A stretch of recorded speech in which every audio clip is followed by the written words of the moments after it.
everyone. In today's video lecture, I am going to begin with the next poem in the book, which is titled Death Be Not Proud by John Donne. And as you can see in the title itself, it is written that it is a sonnet. And if you can count the number of lines in front of you, you will find that it is a total of 14 lines, just like the previous poem that was covered by William Shakespeare.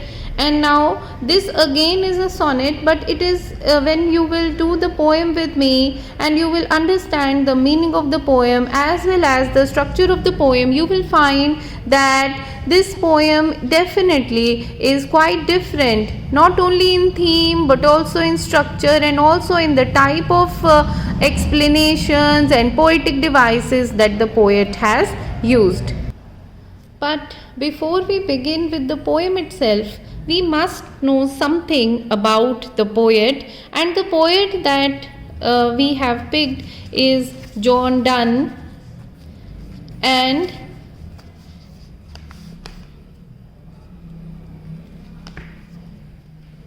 about John Donne, there are a few things that you must know so that you can appreciate the way he has written this poem.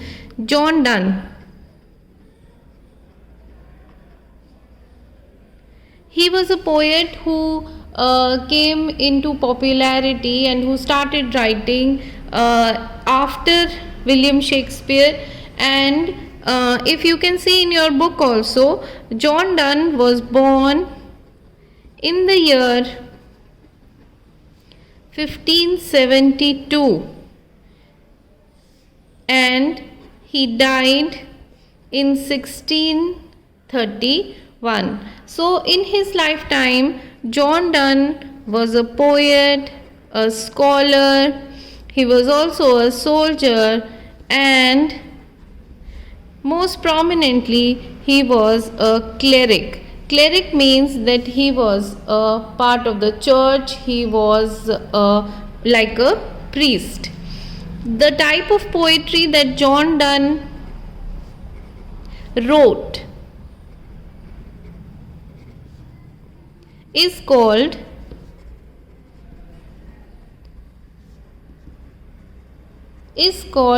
metaphysical poetry. Obviously, we will not go into much detail about what is metaphysical poetry, because there are a number of things that are related to metaphysical poetry and the traits that a metaphysical poet has, but we will not go into those details. It is just the name that if you can remember that the poet was a metaphysical poet, and the very typical characteristic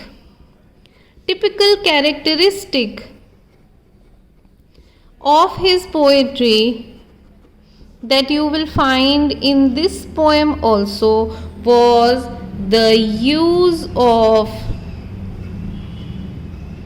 elaborate conceits, the use of extended metaphors, and lastly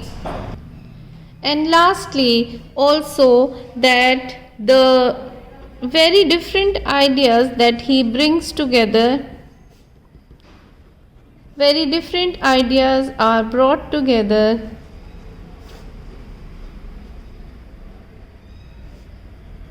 in his poems. And I will talk of all these three things just now, but just last characteristic about the poem that I want to also specify over here is that his themes mostly revolved around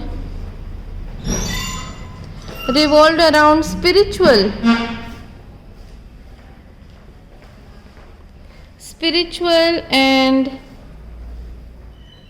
divine ideas, and he also talks of spiritual love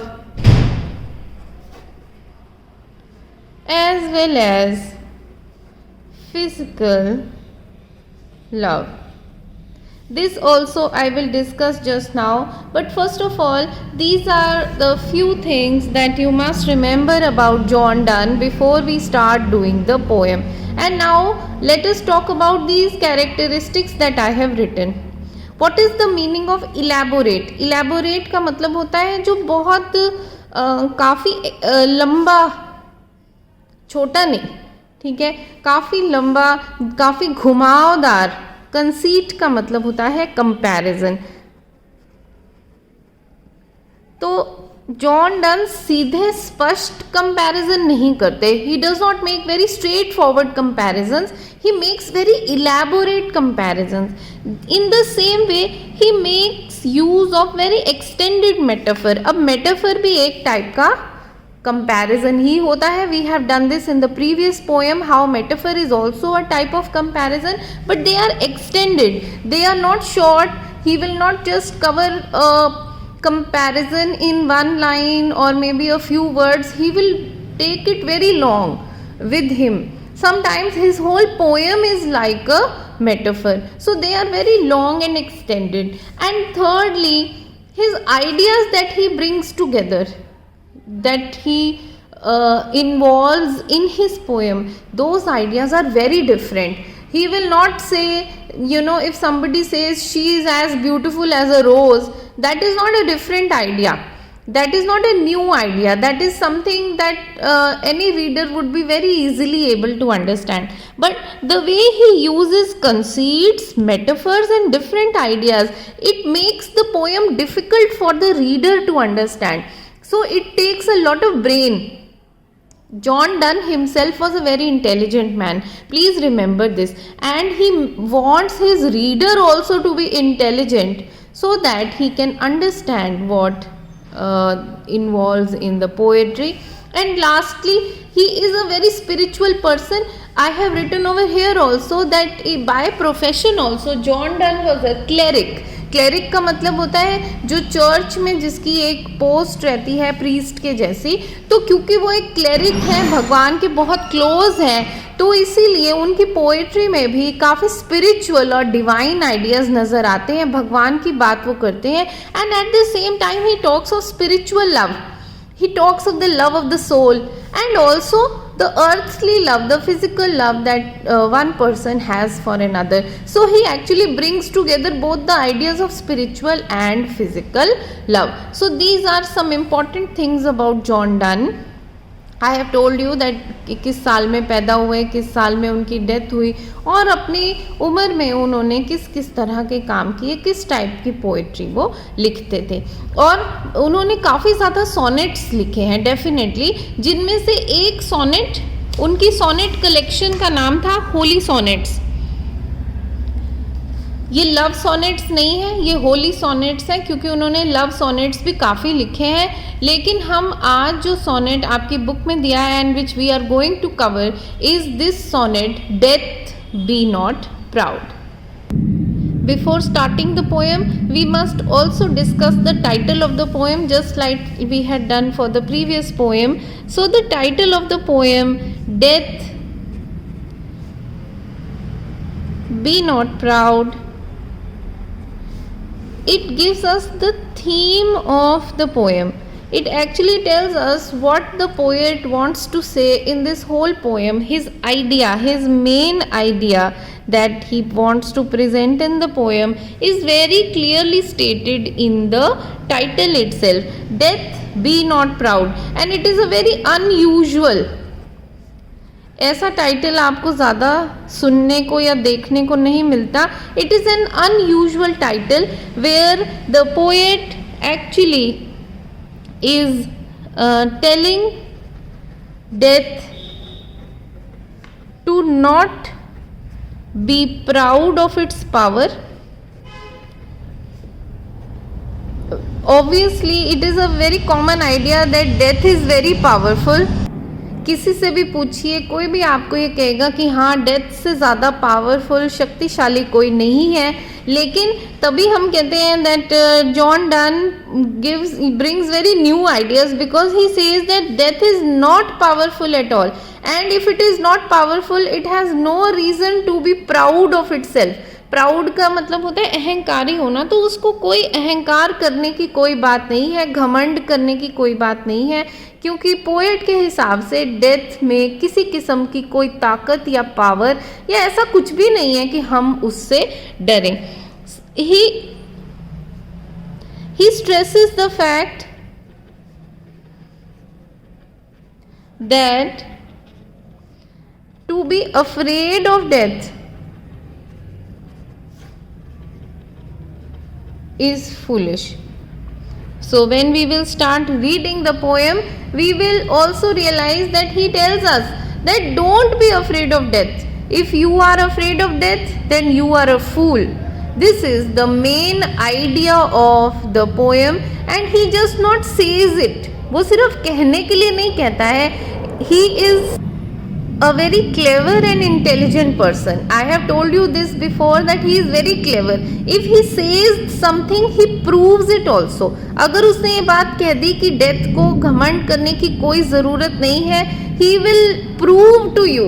By the end of the poem, he will argue like a clever lawyer.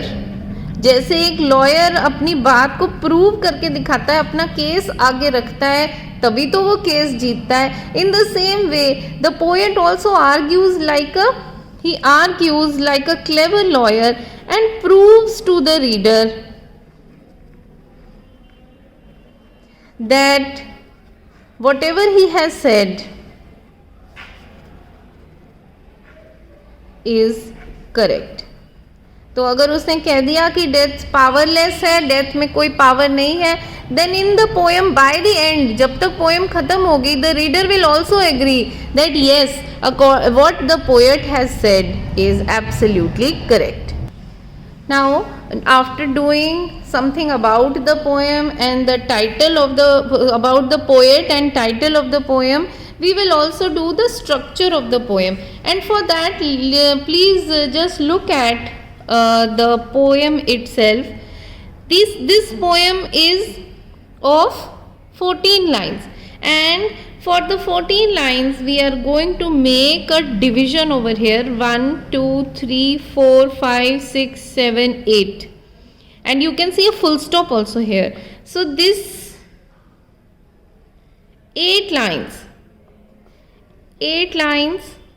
this is one division, 1 2 3 4 5 6, and these 6 lines is the second division that we will make, and the 8 lines are called octave. If you remember, in the previous poem we had talked about the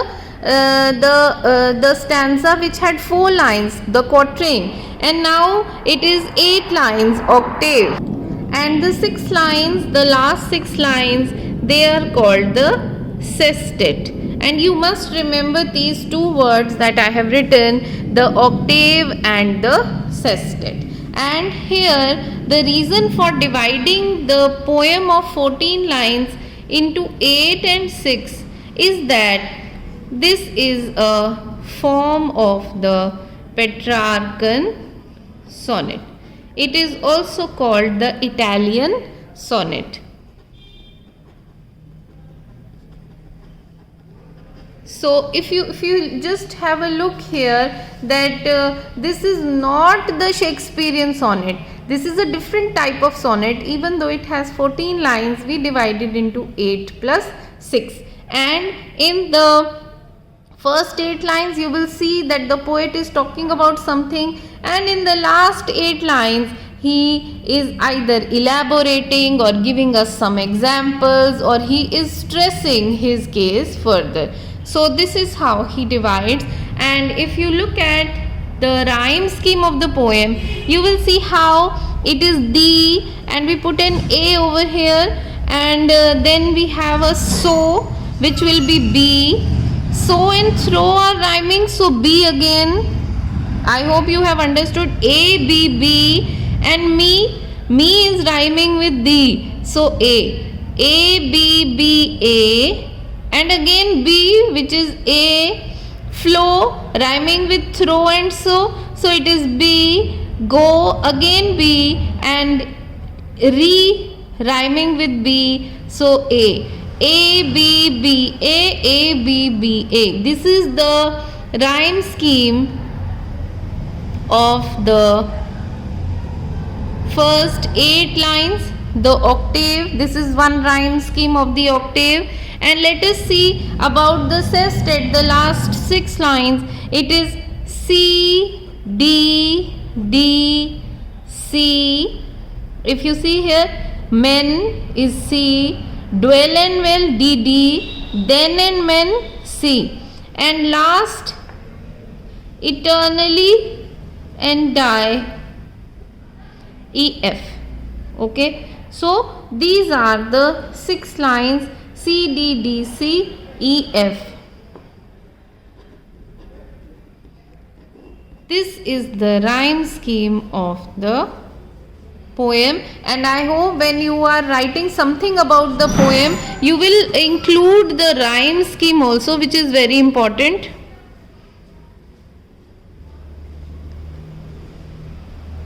Now this is very important, and this includes the structure of the poem. Whatever I have written over here, it is the structure of the poem. And I hope you have understood these 3 important things, so that we are able to begin with the poem now. It is enough for this video, and in the next video I will begin with the poem itself. Until then, you can just go through these important things. Thank you very much.